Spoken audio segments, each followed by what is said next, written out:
Hi, my name is Bashar Masad from MKN Group. In this quick presentation, we're going to show you how to connect the Grandstream UCM6100 series and get it up and running in 10 minutes. For this presentation, I'm using UCM6102. 6102 comes with a router. So I really recommend the first thing to do is to connect the UCM directly through the LAN port to your computer and change it to switch by going to settings, basic settings, and change this one to switch. Then restart your UCM, and then you can connect it through the WAN port now directly to your network. And then whatever IP address you get on the UCM, you can go here. I got 192.168.2.19. I just go log in and I'm ready to go. So that's the step I really recommend for UCM6102. For other UCM series, it's not a problem because it doesn't come with a router. Okay, so the first thing we need to do is to decide what extension range we want to use. What I mean by that, if you go to PBX here, extensions, these are my extensions. You can see that they are there are 3 digits and they start with 300. If you go to internal options and choose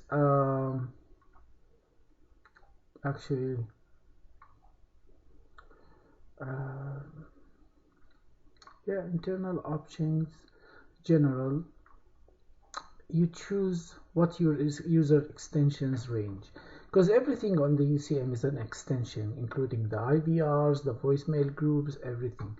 So here my extensions start with 300, go up to 6,299. Not that I will need that. Okay, so that's one important step before I start creating the extension, to decide if I'm going with 2 digits extension, 3 digits extension, 4 digit extension, whatever I like, and what number to start with. The third step will be to create the extensions. I recommend using the PBX extensions. Create a batch of extensions. What does that mean is I don't have to go create each extension by itself.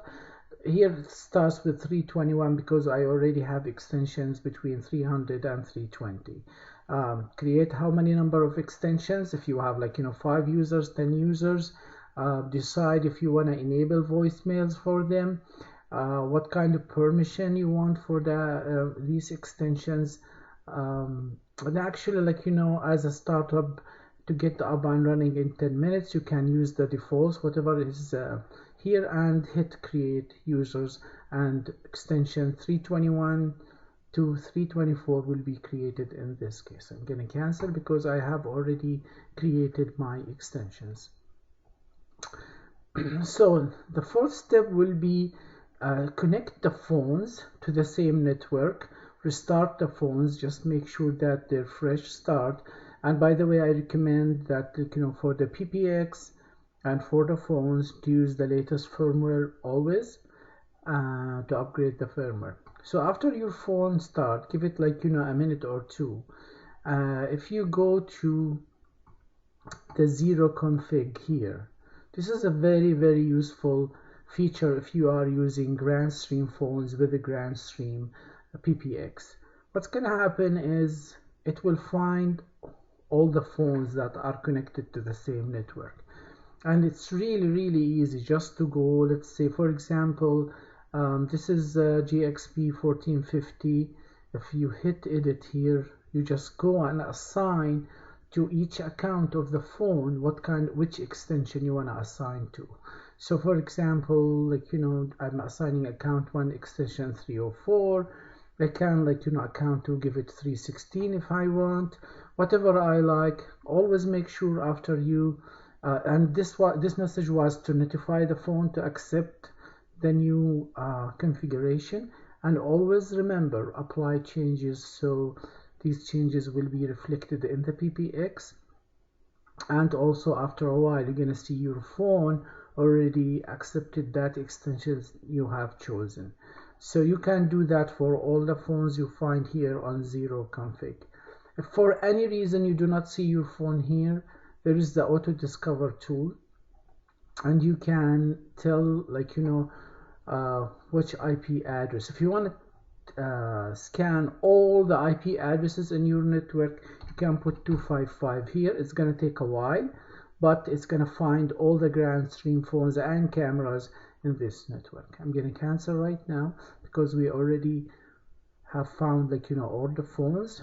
And as you can tell, let me give you another example that I assigned extensions to each account on this phone. Like, for example, this phone has 4 accounts.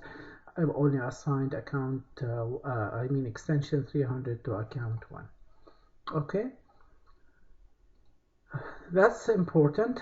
Then assign extensions to phones, which we already did, like, assign each extension to each phone. Then create your trunks. Whether you're going to have an analog trunk or VoIP trunk or trunks. Analog trunks is very easy. You create the analog trunk. Here I'm using 6102, so I have 2 analog inputs. You can choose which input, give it a name, and that's it. Very easy to do. We're gonna focus on VoIP trunks. I do have 3 VoIP trunks here. For example, this is like, I can create, of course, a new one. I'll go to this one. You can see, like, just the host name, username, password, authentication ID, which codec you want to use, and also it depends on your provider what kind of information they require. After I created either the analog trunk or the VoIP trunk, just to be on the safe side, I suggest give it, like, a minute or 2, and after that, sorry, just reloading right now. We'll give it a minute to reload.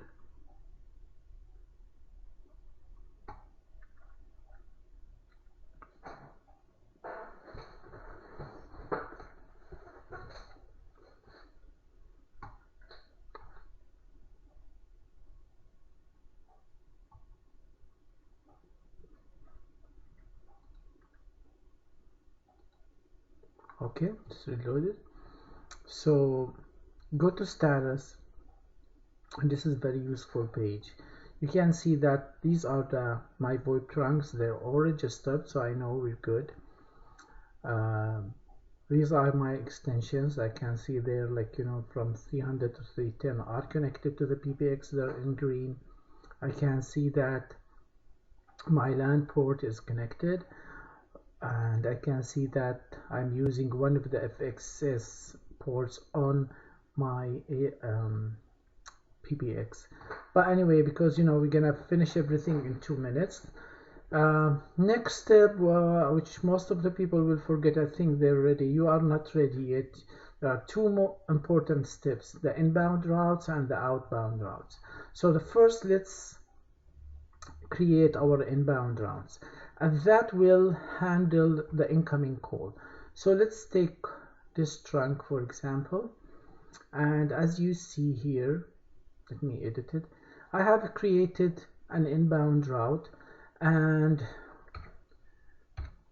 you have to go read more about the patterns, but for what I'm going to do is catch all. That means any incoming call to this route, I'm gonna catch it, and the default destination will be an IVR. In your case, we did not create an IVR, so you can go and say, I'm going to take it to extension 300 and hit save. So that means all incoming calls. This pattern means catch all calls. X stands for any number, and the dot after it means any number of numbers. So wherever the call is coming from, catch it and send it to extension 300, and you hit save. You can also add time conditions, like, from time to time you want, like, an extension, an IVR, whatever you want. So this is, like, if you want more information, there will be other series of videos about, like, IVRs and creating IVRs and creating ring groups and all that stuff. But for the sake of this quick one to get you up and running in 10 minutes, this is what we need to do. Just capture all, send it to an extension. In my case, I'm sending it to an IVR because I have created an IVR already. Then the last step is creating the outbound routes. That means I want, like, how do I send the calls? Where do I send the calls? So basically you go to outbound routes. Here I have to, and basically what I do is, like, very simple. I have 10 digits dialing and 11 digits dialing. We are in Canada, so 10 digits mean local call, 11 digits means either, like, long distance to Canada or USA. So what I do, or what I did here, is I just give it any name, and these are 10 X's. That means if somebody dials 10 digits, take it to through this trunk. Don't add or prepend anything, just take it as is and dial. Privilege, this is a comparison between the privilege of the trunk and privilege of the dialing extension. The privilege of the dialing extension should be always equal or more than the trunk for that extension to be able to use it. The labeling used here is very confusing. It has nothing to do with internal, local, or national. It's just a comparison. These are levels only. So again, this trunk or this outbound route is internal, so any extension that has an internal privilege or more can use this trunk. Of course, internal is the lowest level, so all of them can use it. So I'm going to cancel so it doesn't take time to load. So basically now we're ready. We have created all the required setup steps to have an initial running UCM. Again, to go over them again, just if you're using 102, make sure to convert it to a switch. It works when it's a router, but we did find lots of issues with that. Decide your extension range, how many digits, create your extensions as a group of extensions. Go to 0 config and find your phones, then assign extensions to these phones. Create your trunks, whether they're VoIP trunks or analog trunks, and the most important thing, create your inbound and outbound routes. Again, this is Bashar from MKN Group. There will be other videos for advanced options and using IVRs ring groups. Thank you very much.